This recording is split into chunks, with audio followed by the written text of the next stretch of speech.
हरे कृष्णा। सभी भक्तों का मॉर्निंग जपा सेशन में आने के लिए बहुत बहुत धन्यवाद। आज का शिला प्रभुपाद जी का कोट है 1972 Hong Kong. They have forgotten Krishna, they have forgotten God, and I am trying to make them Krishna conscious. It is a very difficult job. I have to shed my blood 3 tons before I make one convinced in Krishna consciousness. That is my experience. I have to talk with them, especially these Europeans and Americans. They do not accept anything so blindly. इसका हिंदी में अनुवाद है, वे श्री कृष्ण को भूल गए हैं, वे भगवान को भूल गए हैं और मैं उन्हें कृष्ण भावना भावित बनाने का प्रयास कर रहा हूं। यह बहुत कठिन कार्य है। एक व्यक्ति को विश्वास दिलाने के लिए मुझे 3 टन खून बहाना पड़ता है। यह मेरा अनुभव है। मुझे उनसे बात करनी पड़ती है, विशेष रूप से यूरोपीय और अमेरिकियों से। वे किसी भी बात का अंधा अनुकरण नहीं करते। हरे कृष्णा।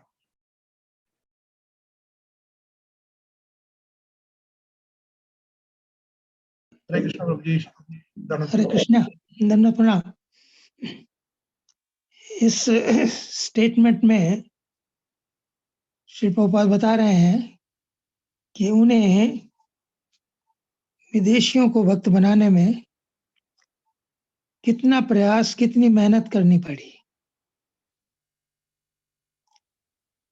हमारे लिए, हम साधकों के लिए, प्रैक्टिसिंग डिवोटीज के लिए और प्रीचर्स के लिए इसमें बड़े लेसन हैं कि हमें जो मिला है वो इतनी सुगमता से मिल गया, लेकिन इसके पीछे प्रभुपाद जी ने कितना स्ट्रगल किया।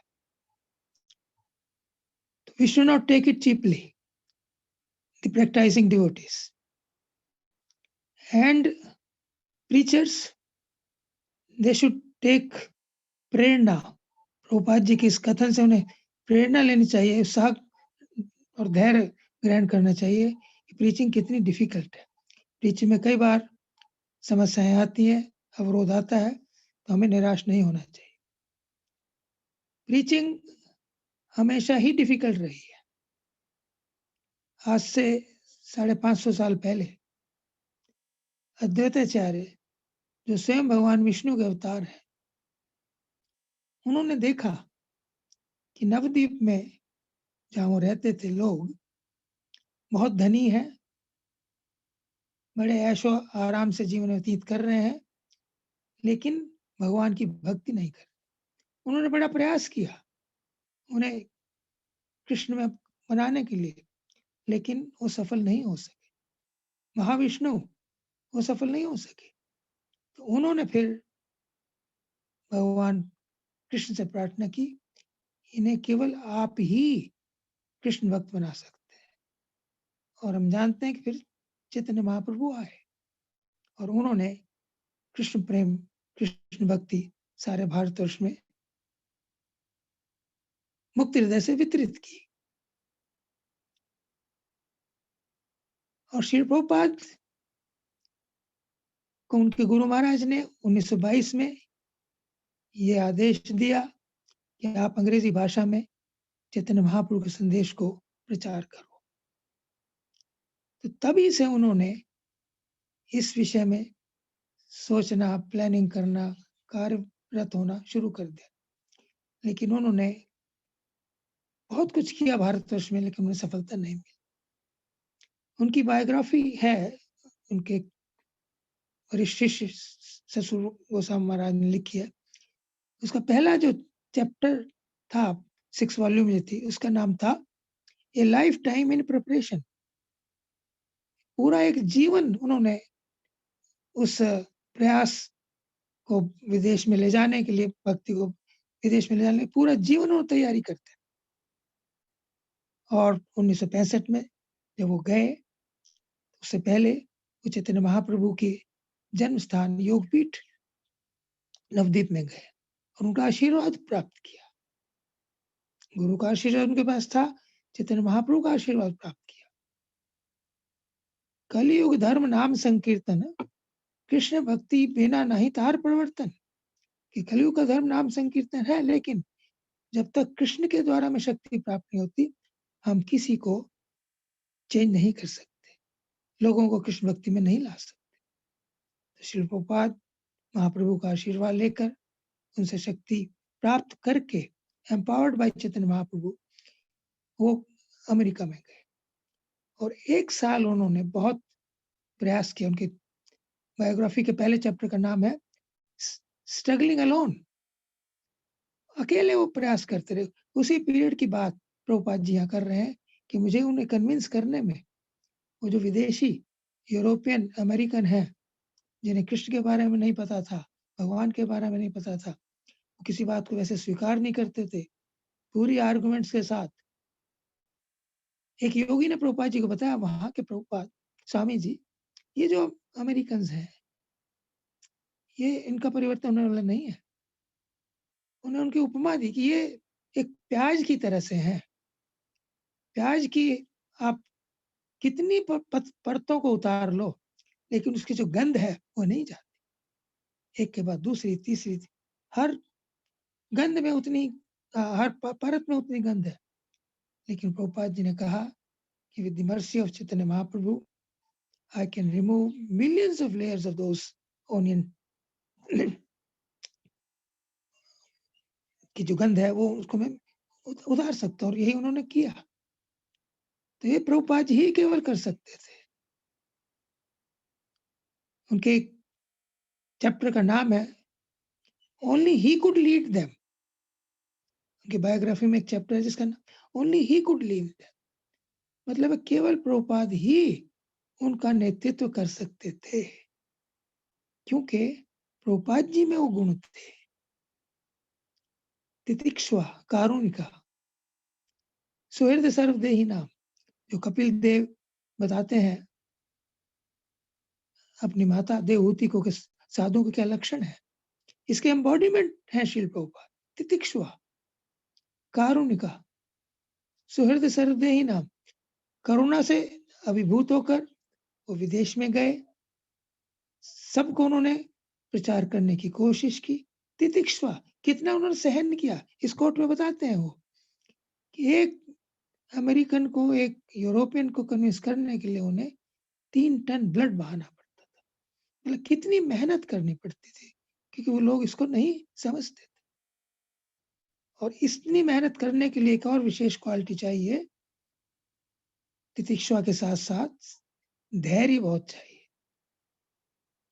रूप गोस्वामी लिखते हैं, उत्साह, निश्चय, धैर्य, तत्कर्म परिवर्तनात्, संग से आगाज सतो वृत्ति षड्वीर भक्ति प्रसिद्ध थी। तो ये जो पहले 3 गुण हैं, उत्साह, निश्चय और धैर्य, ये प्रभुपाद जी में अनलिमिटेड क्वांटिटी में थे। उत्साह, कितना उत्साह था उनमें, सारी विपरीत परिस्थितियां होते हुए भी, अकेले होते हुए भी वहां उनका सामान चोरी हो गया, उन्हें अपने फ्लैट को बिना किसी नोटिस के छोड़ना पड़ा, उन पर फिजिकल अटैक भी हुए, लेकिन उन सबको उन्होंने धैर्यपूर्वक सहा, उत्साहपूर्वक लगे रहे।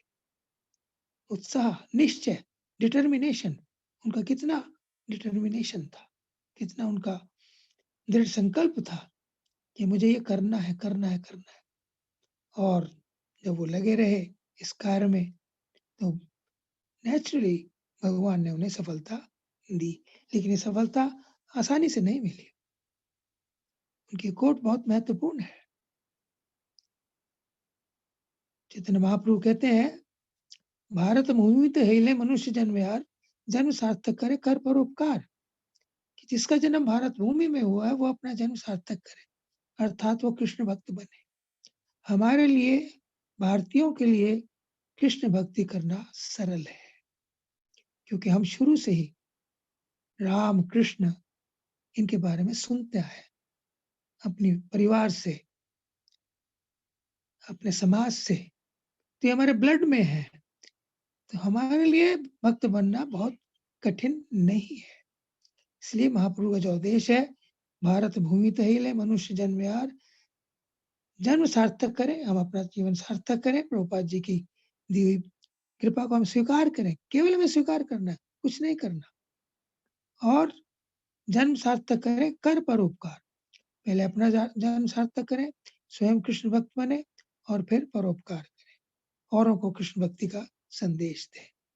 तो प्रभुपाद हमारे ज्वलंत उदाहरण है, हमारे मार्गदर्शक है, हमारे रोल मॉडल हैं इन दोनों कार्यों में, भक्ति को प्राप्त करने के लिए भी। जो उन्होंने दिया है, कितनी कठिनता से उन्होंने ये एडिफिस खड़ा किया है, इस्कॉन बनाई है, जो हमें जैसे कहते हैं we are getting it on a platter, हमें ऐसे सरलता से मिल रही है। और दूसरा, कर परोपकार। हमारा एक कर्तव्य बनता है कि जो वस्तु, जो अमूल्य वस्तु हमें इतनी सरलता से प्रभुपाद जी की कृपा से मिल गई है, उसे हम केवल अपने तक सीमित न रखें। जिस प्रकार श्री प्रभुपाद जी 70 साल की अवस्था में वृंदावन छोड़कर प्रचार करने के लिए करुणा से अभिभूत होकर विदेशों में गए, कितना उन्होंने कष्ट सहा, किस लिए? प्रचार के लिए, ताकि और लोगों को कृष्ण भक्ति प्रदान हो। और कैसे उन्होंने विदेशियों को कितनी मेहनत करके ये प्रचार किया है। तो हम पर उनका ऋण है, जिसे हमें सेवा करके, प्रचार कार्य में सेवा करके उसे उतार नहीं सकते हम कभी भी, लेकिन प्रयास अवश्य करना चाहिए। तो आप सब जितने भी इस कार्यक्रम में आते हैं, हम बड़े बुद्धिमान हैं, आपने इसे स्वीकार किया है, इसे गंभीरता से लें, 16 माला प्रतिदिन नियमित रूप से करें, 4 नियमों का पालन करें, और प्रचार कार्य में, सेवा में सहायता करें। ये ऐसा करेंगे हम, तो हम प्रभुपाद जी को बहुत प्रसन्न कर सकेंगे, और उनकी कृपा हमें अधिक से अधिक प्राप्त होगी। हरे कृष्ण, धन्यवाद, thank you, Hare Krishna. Thank you very much प्रभु जी, आपने बहुत बढ़िया बताया कि श्रील प्रभुपाद ने इस्कॉन को खड़ा करने के लिए और विदेशियों को भक्त बनाने के लिए कितनी ज्यादा मेहनत करी है, मतलब अनइमेजिनेबल। और उनके इस मिशन में हम सबकी ड्यूटी है, कर्तव्य है कि हम सब इस मिशन में जुड़ के, जैसे उन्होंने मेहनत करी, थोड़ी सी हम भी मेहनत करके प्रचार करें और लोगों को जोड़ने की कोशिश करें, जिससे श्रील प्रभुपाद को हम प्रसन्न कर सकें। Thank you very much Prabhu ji. Hare Krishna. Hare Krishna, thank you.